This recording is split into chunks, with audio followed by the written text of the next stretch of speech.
Slovenija je dežela družinskih podjetij. Po nekaterih podatkih družinsko vodena podjetja predstavljajo kar 83% slovenskega gospodarstva in zaposlujejo 70% delovno aktivnega prebivalstva. Večina jih sodi v kategorijo mikro in majhnih podjetij.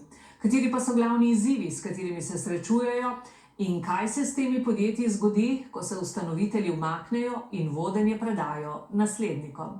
Zgodbe 4 družinskih podjetij v rubriki 24 ur Fokus.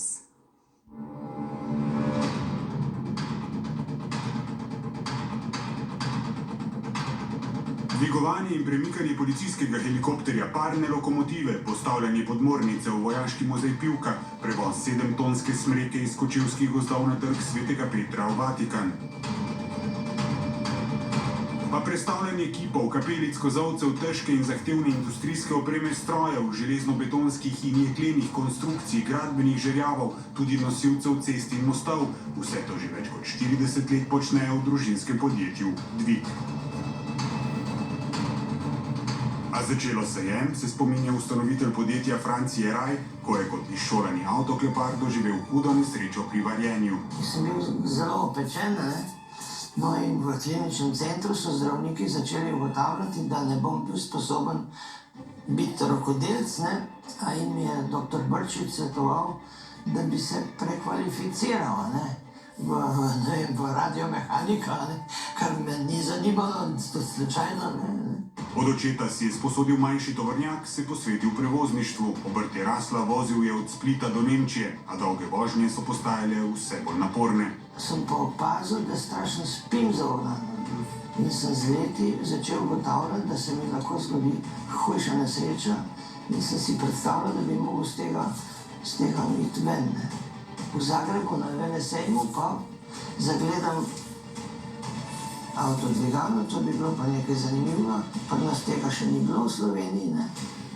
Leta 1980 se je tako rodilo podjetje Dvig. V 90-ih so imeli že 6 dvigal in 12 zaposlenih. Podjetju se je kmalu pridružila tudi Franceva žena Marija Jeraj. Zdaj se pa poskušamo počasi že odmikati, kolikor nam uspeva. Fanta morata pa delati. Vodenje podjetja sta namreč prepustila sinovama. S poslom sta, pripovedujeta Miha in Janez Jeraj, pač odraščala. V svoji osnovni šoli sem spremljal očeta pri svojem dvigovanju, tako da mi je po domače povedano bilo to položeno v zibelko. Po končani srednji šoli, končal sem srednjo tehnično šolo, pa sem se zaredno zaposlil v domačem podjetju. Ves čas šolanja sem pomagal v firmi, razna opravila, najprej manjša, potem večja. Sam sem strojni mehanik, oziroma strojni tehnik, kasneje diplomirani ekonomist. In takoj po zaključku šole sem se aktivno vklopil v podjetje, ki so skupaj z bratom potem vedno bolj prevzemali odgovornosti, do tega, da pač vodiva firmo. Podjetje Dvig danes zaposluje 37 ljudi, na leto imajo dobrih 5 milijonov evrov prihodkov, a ni bilo ves čas lahko, priznava Franc Jeraj. Bilo je ogromno padcev, tudi zaradi neplačil. Ves razvoj, tudi prenos na sinova, je sicer še dodaja potekal povsem naravno, gladko, brez prisile. Nisem nobenega prisiljeval, pa vprašal pa sem jih, če se boste odločila. In sem tudi vesel, da ste se odločila.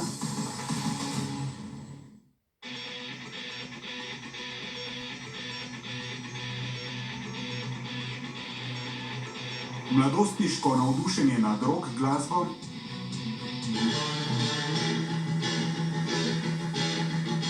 je Franca Kuzmo pripeljalo do podjetja, ki izdeluje ene najboljših gramofonov in gramofonskih ročic na svetu. Zanimanje za muziko in hi-fi gre v začetek 70-ih let in v tistih časih seveda glavni izvor glasbe so bile vinilne plošče. In se je treba imeti za to tudi en gramofon. In kmalu ugotoviš, da so različni izdelki, da nekaj potrebuješ in potem začneš razmišljati, kaj bi si sam nabavil. Da pa lahko izbereš nekaj, kaj je dobro, boš pa nekaj preštudirati, kaj je boljš. In potem padeš noter, hočeš kaj sam narediti, da to odsneš. Tudi zato se je odločil, izdelal bom svoj gramofon. Tem, da ko sem to predlagal, pa povedal par prijatelj, se rekla, sti za Luno. Na Luno se da lažje priti, kot da delal gramofon v Jugoslaviji. Ampak kukarkoli, se mi ideja zdela skozi bolj zanimiva in se je, kot da bomo mi to probali. In smo probali. Prvi prototip, pa drugi prototip, pa ugotoviš, da so cede izdelko take, da ne boš skozi prišlo, ne? Pa počasno nekako razmišljaš in smo začeli delati prve gramofone tam leta 82-83. Kljub izvrstnim ocenam in prebojem na svetovne trge je v začetku 90-ih doživel šok. Zanimanje za njih plošče je pa res upadalo. In svet je za sabo dnil padec zanimanja za gramofone in vse skupaj. Tako da recimo ena taka točka najnižja, mogoče res leta 90-91, a v tisto leto smo bili že kar etablirana firma in smo recimo v Londonu razstavljali na sejmu, ki je takrat največji v Evropi, samo 2 firme smo bili gramofoni, samo 2, se pravi, mi pa še ena firma. To nas je bilo malo takrat. Da bi se v podjetju zaposlil še kdo iz družine, si Franc Kuzma, pripoveduje tudi njegov sin Miha, tedaj ni niti predstavljal. Ravno obratno, je hotel, da gremo karkoli drugega, sam to ne. A je padcu kmalu znova sledil vzpon. Kakšne 10-15 let nazaj je bil kar ta ponoven boom, prodaje plošč. Po zaključeni fakulteti Sejem, tudi zato, ker ni takoj našel službe, podjetju pridružil še sam. Pa sem skozi bolj noter padla, ne, zdaj pa že 12 let tukaj delam. Kuzma danes zaposluje 10 ljudi in ima dober 1 milijon evrov letnih prihodkov. Na leto naredijo približno 1000 gramofonov. Iz vsakodnevnega posla se je Franc Kuzma zdaj že umaknil v vodenje, bi sčasoma rad predal sinu in zetu. Delamo tudi na temu, fanti gre z mano na sejem, spoznavajo novinarje, spoznavajo trgovce s hi-fi opremo, tudi se na sebi pogovarjajo s kupci, tako da se stalno učijo. A ker ne gre zgolj za posel, pač pa tudi oziroma predvsem hobi, o tem, da bi povsem opustil izdelavo gramofonov, ne razmišlja. Upokojil se bo radno, ne radno pa sigurno ne.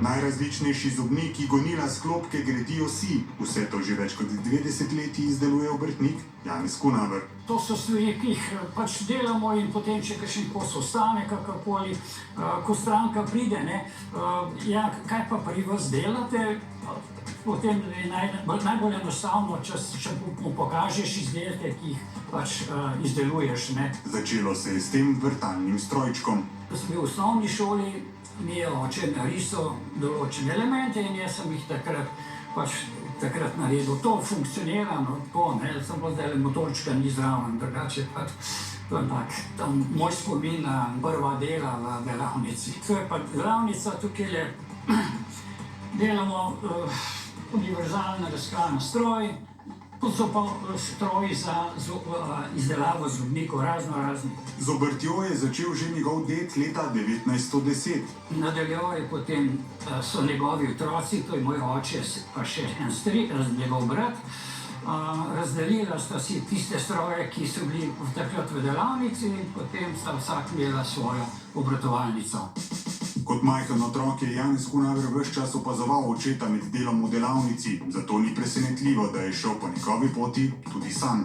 Po fakulteti sem se zaposlil v Iskri v razvojnem inštitutu in po 17 letih sem pa začel z obrtjo tukaj v tej delavnici. Zaposlil sem še enega sodelavca, moram reči, da se fajn zastopa in prav lepo delava že več kot 25 let. Od deda in očeta je prevzel tudi nekaj strojev. Imate tudi nek tak poseben odnos do teh strojev, se mi zdi, ne? Vam nekaj pomenijo? Ja, seveda. Se veste, tako kot kmet, ko mu krava, mu daje dobro mleka, pa dosti mleka ima odnos. Ti stroji so, bom rekel, ta vredni za mene, ne? Ker brez teh strojev seveda ne bi ničesar. Janez Kunaver za svojo obrt nima naslednika, njegovih hčeri sta šli vsaka svojo pot, ena v veterino, druga športno vzgojo, a s tem, da nekega dne svoje podjetje zapre, nima težav. Ne, sploh ni nobeno breme. Mogoče bi bilo breme, če jaz teh strojev od dela, ki jih je on delal, konštruiral, ne bi uspel dati na ustrezno mesto, da bi se ohranili. Jaz teh strojev nikakor ne bi mogel dati v topilnico. To bi me pa bremenilo. Stroje bo zato predal Tehničnemu muzeju Bistra. Spominja na pretekla obdobja.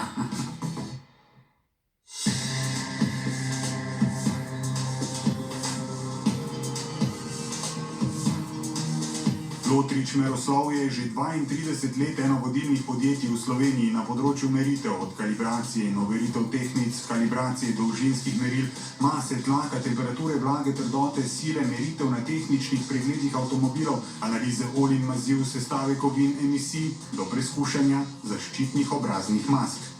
Na leto opravijo skoraj 120 tisoč meroslovnih pregledov, prisotni so na več kot 50 trgih po vsem svetu. A začelo se je, pripoveduje ustanovitelj podjetja Marko Lotrič, precej bolj skromno, v tej garaži. Evo, to je bilo drugače, a ta imel tukaj noter parkiran avto, pa ga je pa ven odpeljal. Tukaj sem na sredini pa predelal, tam noter je bil laboratorij, ki itak ne sme imeti oken in vrat. In to je pa, mi rečemo temu ponk, delovna miza, kjer sem pravzaprav začel s servisno dejavnostjo. Najprej se je ukvarjal s pregledom merilne in laboratorijske opreme. Prvi strokovni postopek v laboratoriju je bil priprava tehnic in uteži za overitev. Vsekakor sem vedel, da je pač področje merjenja, zagotovo niso samo tehnice, uteži in pipete, s katerim sem začel, seveda samo znanje na tem področju. Zaradi tega sem vedel usmerjati sebe in pa ostale sodelavce in dobiti sodelavce, ki so to poznali. Dejavnost je rasla, se razvijala, širili so laboratorije. Pred kratkim so sklenili sodelovanje s koncernom Volkswagen. Marku Lotriču se je kot prva iz družine v podjetju pridružila žena, kasneje tudi vsi trije otroci, brez zahtev in pritiskov. Zahteval res nisem nikoli, ampak nekako vseb sem bil pa prepričan, da je to njihovo poslanstvo. Ne vem zakaj, ampak verjetno je ta nekako sobivanje, tako privat in posel in pogovori doma, recimo ko smo jih imela žen, to smo prosti seveda poslušali in zajtrki sobotni, to mi vedno ostane v spominu, da smo takrat največ okrog tega govorili. Že pred leti so podpisali tudi družinsko ustavo, dokument, ki je natančno definiral vse pravice, obveznosti, vrednote in pravila, ki se jih morajo držati vsi lastniki podjetja. Po izvolitvi na mesto predsednika državnega sveta pa je Marko Lotrič vodenje podjetja predal najmlajši hčeri, Maji Brelih Lotrič. Pogovarjali smo se o možnosti profesionalnega menedžerja, pa smo vendarle začutili, da to mogoče ne bi bila najboljša rešitev oziroma situacija za naše podjetje, za zaposlene. Tako da smo se odločili, da mesto prevzamem jaz. In to mi je najbolj pomembno, da se tudi brat in sestra strinjata s tako odločitvijo. Sestra je odgovorna za finance in je tudi tam z najboljšimi možnimi kvalifikacijami. Zame to področje mi ne ustreza, tako da sem vesela, da je to ona prevzela. Mitja je bolj tehničen tip, tako da vsi smo se našli na določenem področju. Samo v Sloveniji imajo 88 zaposlenih, v celotni skupini še 100. Leta 2021 so prihodki podjetja znašali dobrih 6 milijonov evrov. Hčerinska podjetja imajo še v Avstriji, Nemčiji, na Hrvaškem, v Bosni in Hercegovini, Srbiji ter Severni Makedoniji. In kako gledajo v prihodnost? Jaz pravim, da največji vidik trajnosti je ta, da bom leta 2050 to lahko predala nekomu naprej. Imamo narejen načrt, kako se bo ta tretja generacija upeljevala v podjetje, seveda, če bo to njihova želja.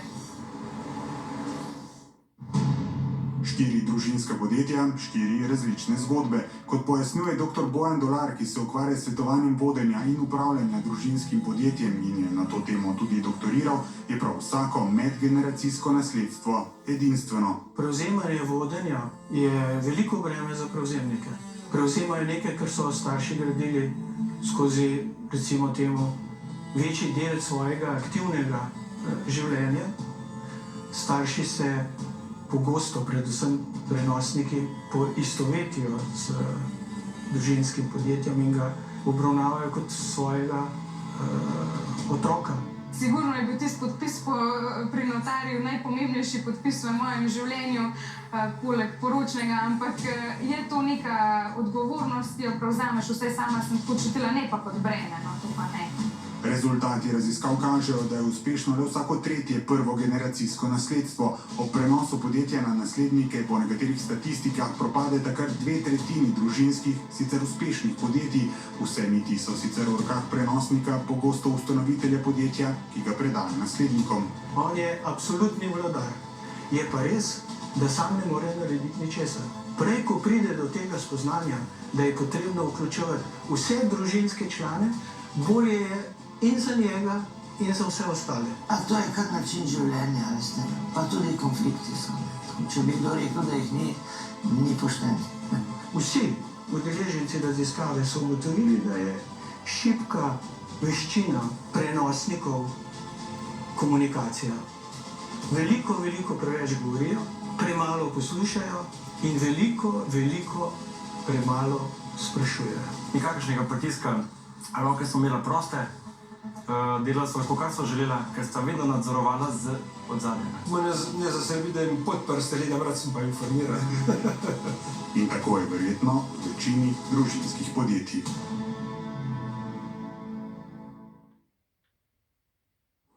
Poglejmo zdaj v nadaljevanje oddaje.